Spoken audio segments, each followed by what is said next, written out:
Encantados se encuentren por acá en esta segunda parte de la sesión de hoy. Hoy, 11 de julio de 2023, quien les habla es el profesor Ángel Serpa Ponte, y esta clase de disertación está dirigida fundamentalmente a mis alumnos de la Universidad Central de Venezuela en la especialización en Derechos Humanos, en la asignatura Garantía, Proceso Penal y Garantías del Acusado.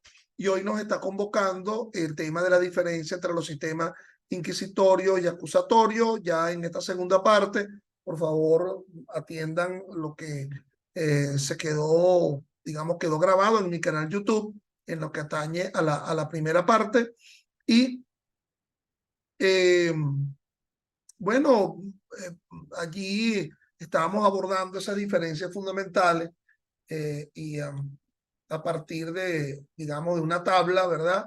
En la cual yo previamente le recomendaba este libro del doctor español Juan Montero Aroca, Principios del Proceso Penal, una explicación basada en la razón, sin ningún tipo de desperdicio esa obra, para poder encontrar la diferencia entre el sistema inquisitorio y el sistema acusatorio. Y además les recomendaba pues que acudieran a mi canal, se inscribieran al mismo para encontrar, conocer mis criterios. Entonces estábamos aquí abordando el tema de la diferencia en el tema de las pruebas. En primer lugar, en el sistema inquisitorio o inquisitivo, nos vamos a encontrar una especie de elenco de pruebas, un catálogo de pruebas. Es decir, yo querer saber si para poder determinar la responsabilidad penal se aceptaba la confesión, por decir algo. Entonces yo, como se dice vulgarmente, pelaba pues por el código de enjuiciamiento criminal y lo buscaba y decía la confesión, mira, ahí está la confesión como prueba, pero miren los testigos, allí están los testigos como sujeto de prueba, la experticia, allí estaba previamente establecida. Pero no solamente es que había ese elenco como esa especie de catálogo de pruebas, sino que la forma de apreciar la prueba ya estaba predeterminada en ese código. Y entonces me decía, qué sé yo, la confesión decía, hace plena prueba del cuerpo del delito y de la culpabilidad. Ay, ¿cómo valoro la prueba de testimonio, los testigos? Y entonces la forma de apreciar estaba preestablecida y se decía, dos testigos hábiles y contestes hacen plena prueba.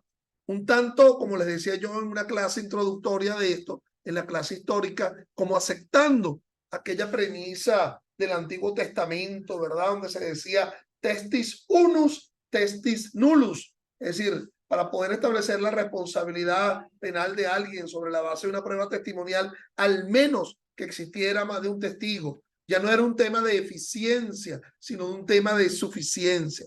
Y entonces uno decía, bueno, ¿y si es con indicio? Y entonces decía allí, un indicio más una experticia hacen plena prueba. Eso era lo que existía en un sistema inquisitorio o inquisitivo. Había como una especie de elenco probatorio, pero también nos vamos a encontrar la apreciación de la prueba.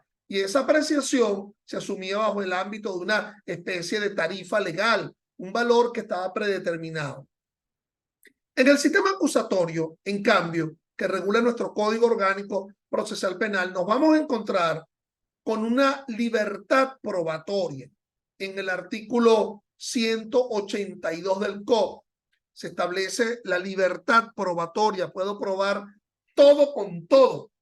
Pero si yo decido probar un hecho o circunstancia a partir de un determinado tipo de prueba, la obtención y la incorporación de esa prueba debe ser atendiendo a un principio de legalidad, a la manera como se describe el acto probatorio, el quehacer probatorio en una norma adjetiva. Ese principio de legalidad en nuestro ámbito descrito en el artículo 183 del COP. Recuerda que tú también has conocido otros principios de legalidad. El principio de legalidad sustantiva. Nadie podrá ser sancionado sino sobre la base de un ilícito que esté descrito en previa pauta de ley. como nos lo dice el artículo 49, numeral 6 de la Constitución, la tipicidad, y lo cual está presente también en el primer artículo del Código Penal. Pero también hay un principio de legalidad adjetiva. Los actos procesales tienen que estar descritos en previa pauta de ley, como lo describe el artículo 253 de la Constitución. Pero así será de importante el tema de la prueba, que tiene su propio principio de legalidad.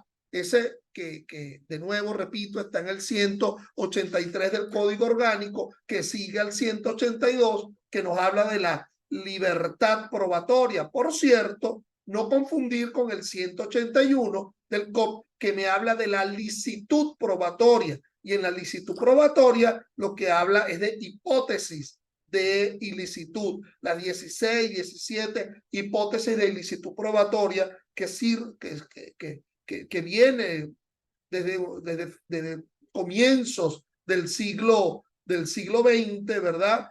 Con aquellas famosas conferencias de Ernest Belling sobre las prohibiciones probatorias. Entonces, no hay necesidad de establecer esa especie de elenco, de catálogo de pruebas, como lo establecía en el sistema inquisitorio del Código de Enjuiciamiento, porque nos encontramos con una libertad probatoria. Ahora bien, esa libertad no confundirla con un libertinaje probatorio, porque también la forma de apreciar esa prueba ya no está con el cartabón de la tarifa legal, 2 testigos hábiles y incontestes hacen plena prueba, sino que la única norma que me habla de cómo apreciar la prueba es el artículo 22 del COP, aquella que habla de la sana crítica. La sana crítica es la forma de apreciar la prueba. Se dice, se apreciará por la sana crítica utilizando la lógica, la experiencia y la ciencia como instrumentos de la sana crítica. No vas a conseguir ninguna otra norma donde se establezca la manera de apreciar la prueba. Ojo, tanto en el procedimiento ordinario del COP como en los otros procedimientos penales descritos tanto en el COP como por ejemplo en la ley orgánica sobre el derecho de la mujer a una vida libre de violencia, en procedimiento por violencia de género, o en la LOMNA, en el sistema penal de responsabilidad de adolescente, o en el Código Orgánico de Justicia Militar, en el procedimiento militar. Sana crítica significa que el juez puede cuestionar la capacidad demostrativa de ese sujeto de prueba, pero tiene que hacerlo de una forma comedida, digamos de una forma sana, como dice la norma, a partir de las actuaciones probatorias de las partes, no a partir de un quehacer probatorio del juez. Entonces, bueno, si una madre que no está obligada a declarar tiende a incriminar a su hijo en el proceso, y le refuta el defensor, mire señora, usted no está obligada a declarar en contra de su hijo, usted la protege el precepto constitucional, el artículo 49.5, la llamada no confesión coacta. Entonces dirá ella, no, yo sí quiero declarar, y le pregunta entonces la defensa, ¿qué tipo de relación tiene usted con respecto al procesado? Y entonces dirá esa madre del procesado, no, lo que pasa es que ese hijo mío me abandonó, es un desgraciado, me puso a pasar trabajo. Entonces, un poco por la vía de la lógica, ¿verdad? Se cae la fiabilidad demostrativa de la prueba, y eso es un tanto lo que es la sana crítica, la posibilidad que tiene el juez de cuestionar la capacidad demostrativa de ese sujeto de prueba. Es la única forma de apreciar la prueba. Entonces, digamos, vamos a la última diferenciación en aras del tiempo, que es el tema de la existencia o no de inmediación. En el sistema inquisitorio o inquisitivo se apreciaban actas procesales, es decir, había una relación mediata con respecto a la prueba. El juez leía actas en cuya audiencia probatoria no participaba. Entonces, por ejemplo, actas que se llevaban a cabo ante un tribunal de parroquia, en el caso venezolano. En cambio, en el sistema acusatorio, regulado en el COP, se reafirma el principio de audiencia, el carácter público de las deliberaciones con asistencia de público, pero sobre todo en una relación de inmediación. Y mira que sobra las audiencias en ese proceso penal venezolano, regulado en el COP. La audiencia de imputación, bueno, fundamentalmente frente al fiscal, la imputación formal, pero el juez tendría que de alguna forma validar la imputación. Entonces, bueno, ante la sede del juez, en la fase preparatoria, la audiencia preliminar en la fase intermedia del proceso penal, la audiencia de juicio, la única donde puede haber un debate sobre la prueba, los recursos establecen posibilidades de audiencias recursivas, al recurso de apelación, el recurso de casación, o inclusive pronunciamientos en la fase de ejecución se realizarían en audiencia, a pesar de que algunos serían realizables inaudita alteram pars. Pero el tema de la audita, de la auditare alteram pars, es lo que reafirma el sistema acusatorio, en la cual se respeta más la inmediación en la obtención del convencimiento, como lo exige el artículo 16 del Código Orgánico. Es un convencimiento por vía de la inmediación y no por un convencimiento mediatizado. Claro que todavía subsisten algunos institutos, como por ejemplo la prueba anticipada, artículo 289, en donde el sujeto de prueba no acude al juicio, sino que previamente se escucha en una relación de contradicción su dicho, ¿verdad? Por circunstancias atinentes a la posibilidad que tiene de que se desvanezca ese sujeto de prueba, es decir, que no espere para el juicio oral y público, qué sé yo, porque tiene una enfermedad terminal o se tiene que ir del país. Bueno, mis estimados, esas son fundamentalmente las diferencias entre el sistema inquisitorio y el sistema acusatorio.